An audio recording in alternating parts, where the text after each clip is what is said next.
Hello po, kain tayo. Almusal tanghalian to. Kasi kararating ko lang galing sa pasalamat ng kabataan. Ngayon, bago ako umalis, nagluto muna ako ng almusal nila. Nagluto ako ng pininyahang manok. Kasi para pagising nila, may pagkain na sila. Pero ngayon pa lang ako dumating, so ngayon pa lang ako mag-aalmusal. Ito yung aking almusal, pininyang manok. Konti lang yan, hindi naman ako makiulam. Tapos yung kanin ko, konti lang din. Tapos ayan, gumawa ako ng buko juice. Bumili ako paglabas ko, may buko doon.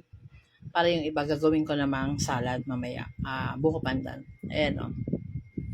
Kaya habang kumakain tayo, meron tayong pampalamig. At dahil nga wala na kaming pasok ngayon, so pakatapos nito, sasabak ako sa labahan dahil napakarami kong labahan. Bago muna ako nun, magte-charge muna tayo. Dahil pangit din naman magtrabaho, lalo na maglalaba ka maghapon nang gutom ka. So, kailangan kain muna. Kasi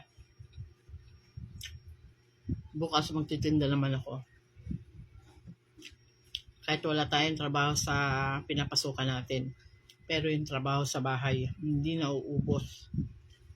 Panahon na para ubusin lahat ng mga labahan, mga punda, kumot, lahat ng mga naka-stack na labahan. Ubusin ko yan. Gutom na talaga ako. Wala pa akong bihis-bihis. Kailangan ko munang malagyan ng pagkain yung tiyan ko. Baka mamaya magkasakit pa tayo. Mahirap magkasakit. Magastos. Kaya pag may pagod, pahinga, pwede naman, di ba? Wala naman tayong boss. Kaya ito lang ang buhay araw-araw. Ang sarap kumain.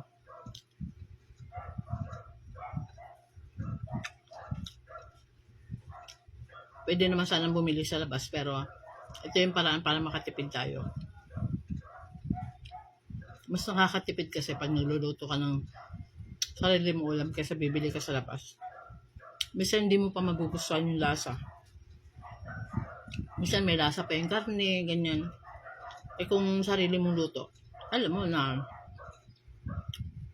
malinis yung niluluto mo.